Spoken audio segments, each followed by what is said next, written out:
Objection!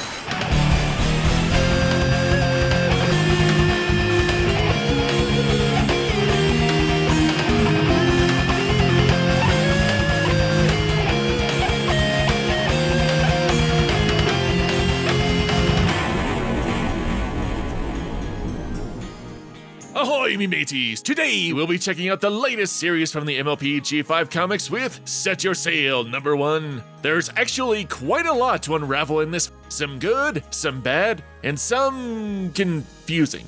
But let's take a look at the story. We catch up with the gang hanging out at the beach, with Pip having a miserable time being accosted by the local wildlife. Fucking birds. While Sunny and Izzy discuss the Galloping Ghost novel series depicting sea ponies and sea creature pirates adventuring across the ocean. But it turns out they may not be just old ghost stories, as apparently the Sea Pony Kingdom has extended a totally legit, non-suspicious invite to Pip to visit their underwater abode. It's a trap! As it further investigates into these books and the mystery surrounding the author, Pip and Izzy travel via underwater train to the kingdom after becoming sea ponies thanks to Misty, but promptly get shanghaied during the travel by said pirates, ending the first issue. First thing we'll go over is the artwork, and I will say its best elements are the facial expressions and movements. There's a great amount of energy in these ponies' various actions that instills life into the story, and combine that with the highly expressive, yet not too over-the-top faces, it makes for some great comedic reactions. We even see something unique, like this memory sequence of Izzy that has this old rubber hose style of animation. Bit of an odd choice, but a fun one nonetheless. I also like the designs of the pirates looking like modified sea creatures, akin to something you would see in the Pirates of the Caribbean movies. Plus, their cool colors complement the underwater segments without them getting lost to the background. But now, on to the story actual. One element that the writers have executed rather well for the most part is Misty's characterization and development. She's gone through the most changes in the show, she's cute, quirky, but steadfast to help her friends in need, and in more recent G5 media, has begun to utilize more unique powers, like with her ability to transform Pip and Izzy into sea ponies, or be able to see into the minds of creatures, making her resourceful, improving her craft, and overall a much more interesting pony, and once again proves that she's pretty much the best character on the show.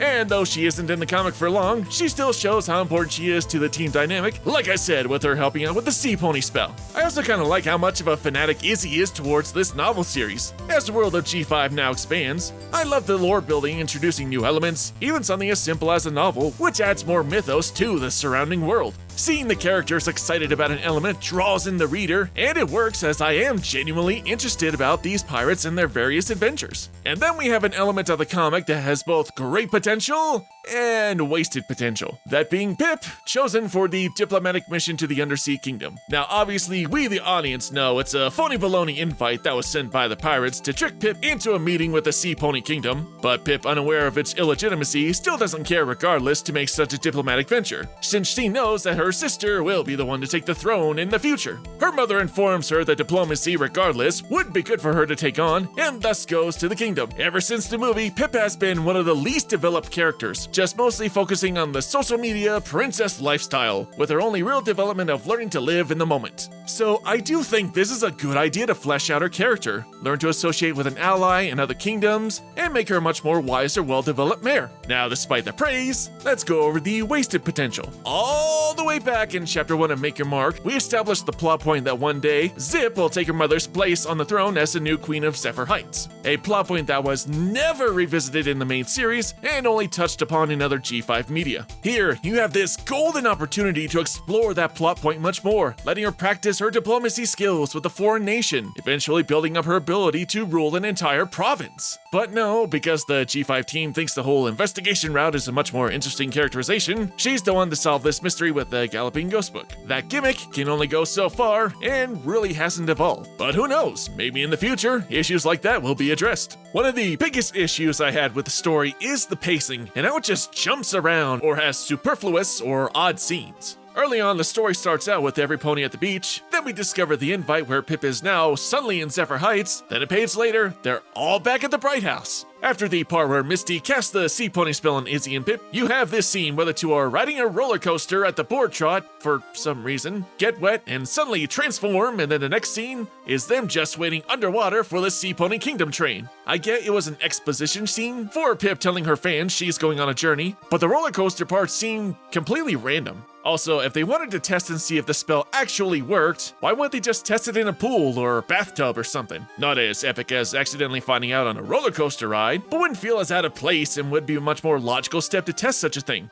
More about the plot jumping around. How did they find this submerged railway platform? I'll accept the notion of magic underwater running trains, but seriously, how did they know where to get picked up? How did we get here? The invite never specifically said where the train would arrive, and yet there is a semi-maintained platform and the duo had no issue finding it. And keep in mind, sea ponies have been thought to be a long-forgotten race up until the recent Tell Your Tale episode, and yet there is a rail system that exists from supposedly Maretime Bay, or wherever we are, to the Sea Pony Kingdom. I'm fine with believing that it's an old railway built long ago and has survived, but still the issue is that Izzy and Pip knew exactly where to go without any prompt, along with their luggage ready to go. And continuity-wise, this is set shortly after the events of the Blocky Walkie special and Izzy meeting Destiny the Sea Pony, and yet there's two exchanges that contradict this. The first is the line saying, quote, "If there are sea ponies out there, I want to make sure we're super prepared to meet them." Take that!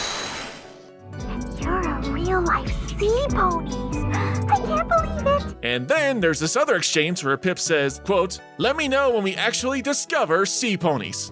You know sea ponies exist. Izzy told you. Take that! I had a date with Destiny.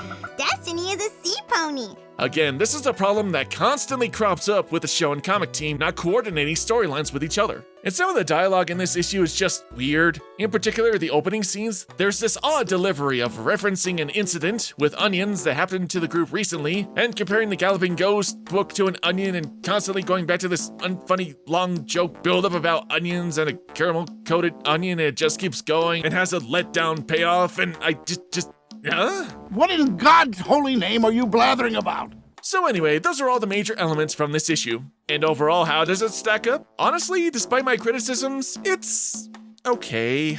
Like I said, I'm genuinely interested in this whole pirate storyline and seeing more about the actual underwater kingdoms. And there was some nice little development for characters here and there, but all these little problems and baffling elements just build up, hurting the pace and flow of the story. Hopefully things will improve when the rest of the series releases. Well, that's it for today, guys. Until next time, and see ya!